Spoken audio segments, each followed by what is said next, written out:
So today we'll be talking about navigating employee communications and managing corporate reputation during layoffs and jobs outsourcing. This is the topic of my capstone, and this proposal will walk you through the approach for the research as well as the resulting outcome. So if we move on to the next slide, you'll see that, I know we've talked about it in class before, very often when companies have difficult announcements to make, they usually hold them off or they don't make them at all for fear of negative backlash. And, a part of this fear comes from the fact that when you're getting bad press on your company, the bottom line is affected.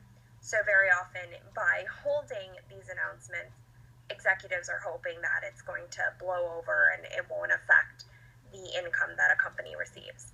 However, because they have these fears and they don't accurately and honestly share what's going on in a company, that can actually hurt them even more and be the exact financial loss that they wanted to avoid at the outset.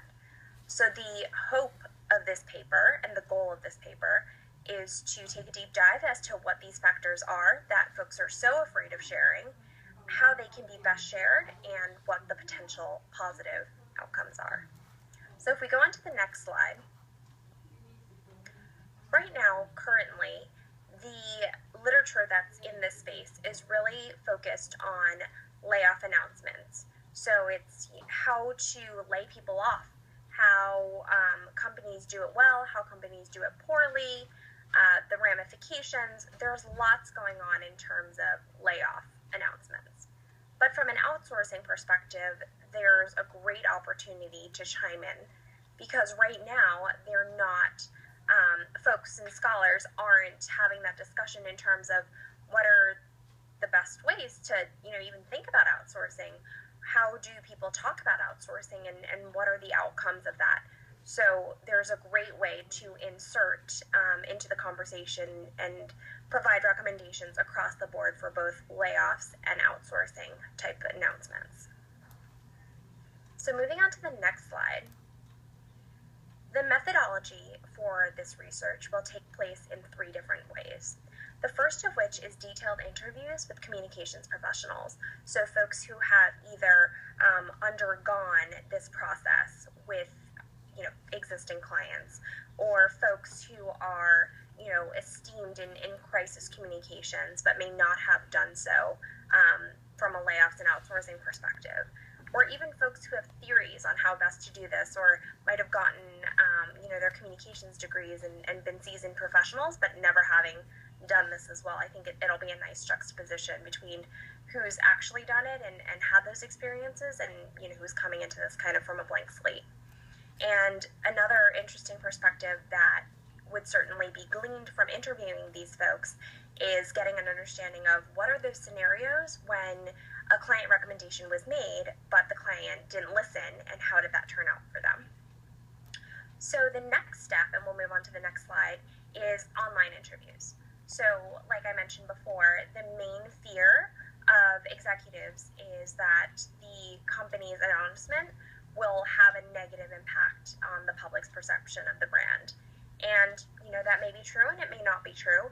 And this online interview format is going to be used to gather responses from a mass of folks from a variety of backgrounds, ages, beliefs, and garner what are those things that really turn on the switch for people when it comes to these types of announcements. The last way that we'll be doing research, and we'll move on to the next piece, is analyzing annual reports. So once again, it all goes back to that link between communications and the bottom line, and that's something that's often very difficult to measure.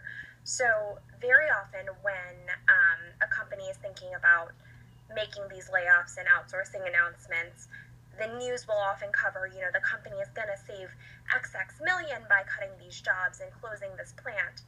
But very often, 1 year later, does a reporter check in and say, remember that plant they closed? How is that company doing?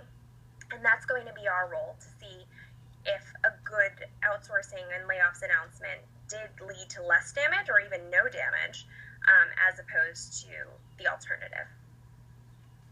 So then moving on to the next piece, the goals and objectives for the resulting paper is going to analyze the current socio-political climate, because that itself impacts the way that consumers, investors, employees view the world and view companies' actions.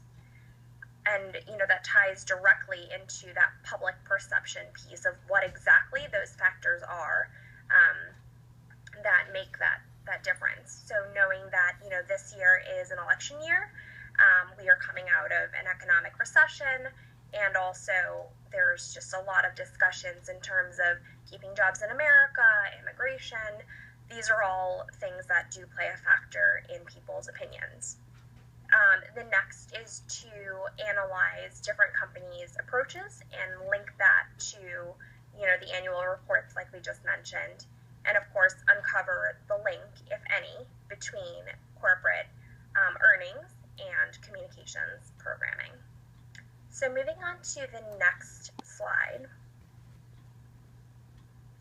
In terms of anticipated findings, just having an understanding of communications and what we want communications to be as a field, in terms of being able to sit at the table and make decisions that do impact ultimately the reason why a business is a business.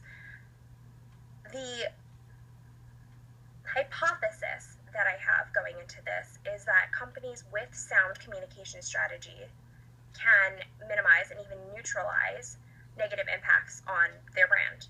And because this link is occurring, good public relations campaigns can lead to a strong bottom line. So then moving on to the next piece. In terms of conclusions and implications, this larger paper will ultimately develop best practices based on consumer PR professionals and case study analysis.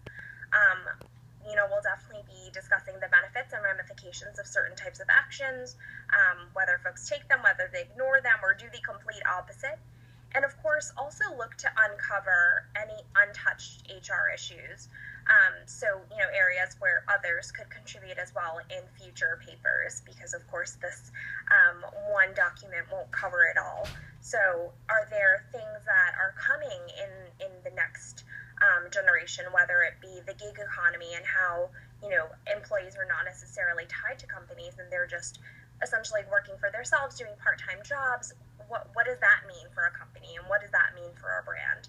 So thinking about the current landscape of jobs and economy, and thinking about how that links in, and if at all, to communication strategy.